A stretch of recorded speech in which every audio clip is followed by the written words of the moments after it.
ఇవాళ AP cabinet భేటీ ముగిసింది. CM Chandrababu అధ్యక్షతన జరిగిన మంత్రివర్గ సమావేశంలో 65కి పైగా కీలక అంశాలపై చర్చించారు. క్వాంటమ్ కంప్యూటింగ్ పాలసీ, 2025 నుంచి 30 ప్రతిపాదిత డ్రోన్ సిటీలో భూ కేటాయింపుల విధానం, ఈ నెల 14, 15 తేదీల్లో విశాఖపట్నంలో జరగబోయే పెట్టుబడుల సదస్సుపై వంటి కీలక అంశాలపై చర్చించారు.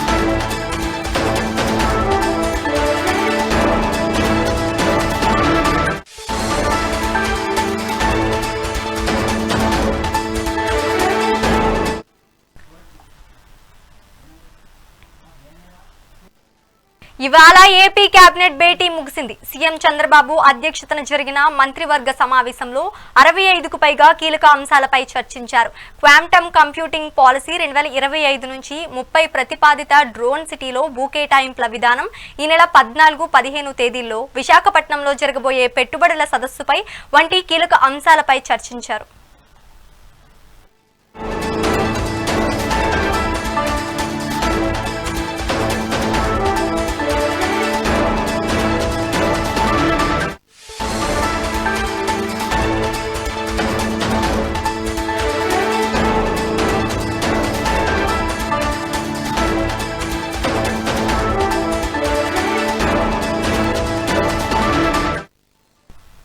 ఇవాళ ఏపీ కేబినెట్ భేటీ ముగిసింది. సీఎం చంద్రబాబు అధ్యక్షతన జరిగిన మంత్రివర్గ సమావేశంలో 65కు పైగా కీలక అంశాలపై చర్చించారు.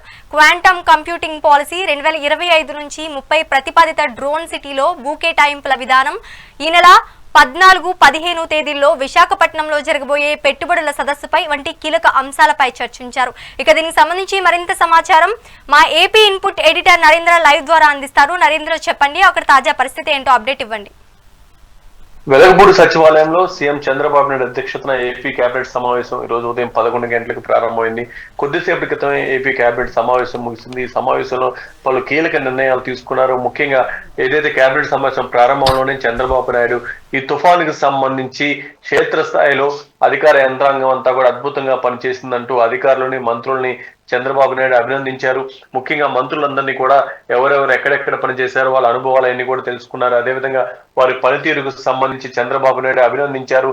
ఇదే విధంగా అధికారులు, మంత్రులు సమన్వయంతో ముందుకు వెళ్తే పూర్తి స్థాయిలో కూడా టీం వర్క్ వల్ల ఆశించిన స్థాయిలో ఫలితాలు సాధించగలుగుతామంటూ చంద్రబాబు నాయుడు వారికి తెలియజేశారు.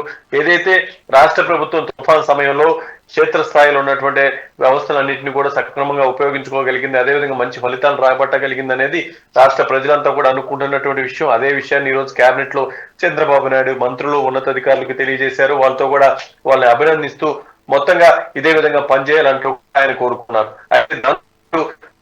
వాళ్ళకి